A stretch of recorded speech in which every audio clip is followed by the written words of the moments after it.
In the heart of 16th century Rajasthan, a land of valiant kings and epic battles, a different kind of story was unfolding, one of divine love, unwavering faith, and poetic surrender. This is the story of Mirabai, a princess who renounced a kingdom for a life of devotion, a poet whose verses still echo in the souls of millions. Join us as we journey through the extraordinary life of this mystic saint. Mirabai was born around 1498 in the village of Khadki in the Pali district of Rajasthan. She was the daughter of Ratan Singh Rathor, a Rajput chieftain, and the granddaughter of Rao Duda, the ruler of Merda. From her very birth, it seemed destiny had marked her for a spiritual path. As a young child, a wandering sage visited her family's palace and gifted them a small idol of Lord Krishna. Little Mira was instantly captivated. She asked her mother, "Who is this, and who will be my husband?" Her mother, in a moment of playful jest, pointed to the idol and said, "He is your husband, my dear Mira." For Mira, these words were not a joke. They were a divine prophecy. From that day on, the idol of Krishna, whom she lovingly called Giridhar Gopal, the lifter of the mountain, became the center of her universe.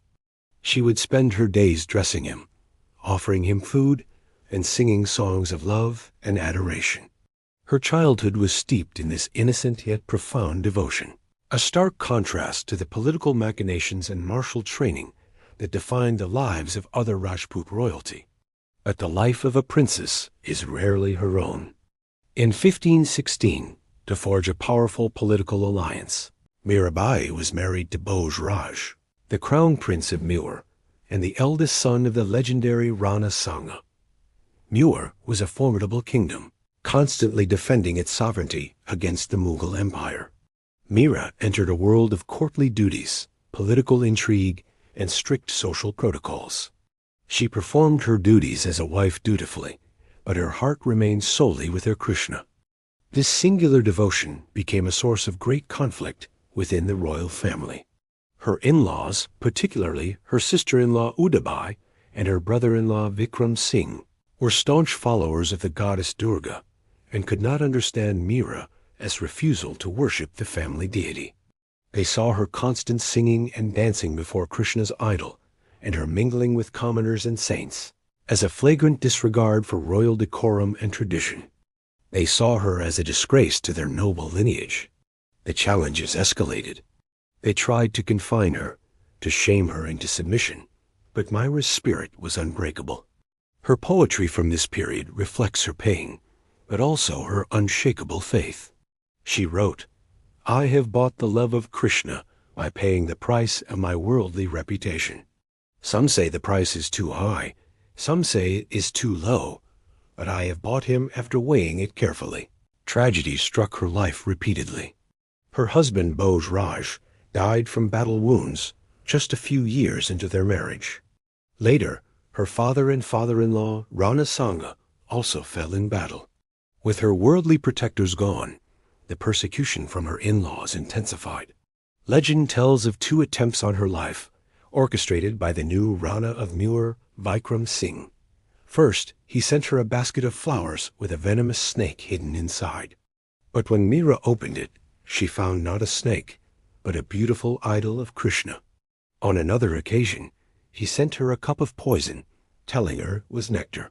Mira, offering it first to her beloved Krishna, drank it without hesitation. Miraculously, she was unharmed. These events only strengthened her faith and solidified her reputation as a true saint, protected by God himself. These persecutions became the turning point in her life. Realizing that the palace walls were a cage for her soul, Mirabai decided to renounce her royal life entirely. She left behind the riches and comforts of the Mewar court and began the life of a wandering ascetic. With a simple tambura in her hand and Krishna's name on her lips, she walked barefoot from village to village, her heart overflowing with divine love. Her journey was a pilgrimage of the soul. She traveled to Vrindavan, the sacred land where Krishna spent his childhood.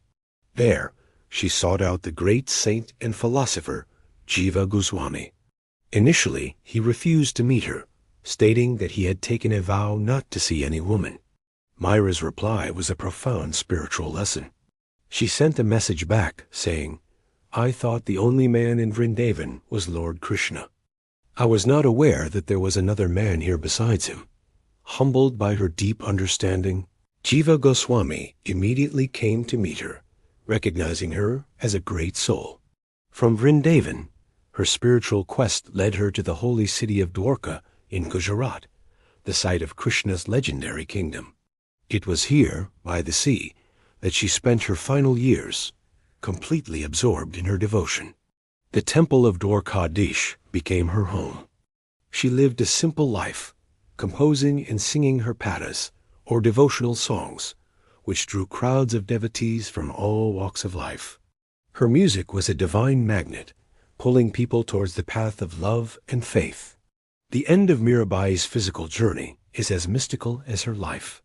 One popular account tells that a delegation of Brahmins and courtiers was sent from Meur by the new Rana, Uday Singh, who regretted the past mistreatment and begged her to return.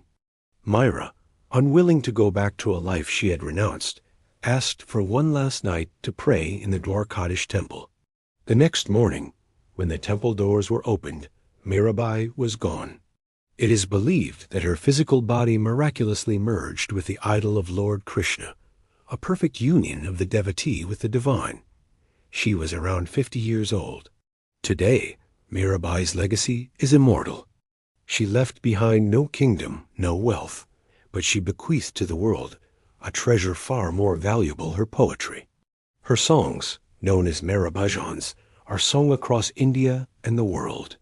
They are not complex theological treatises, but simple, heartfelt expressions of love, longing, and surrender.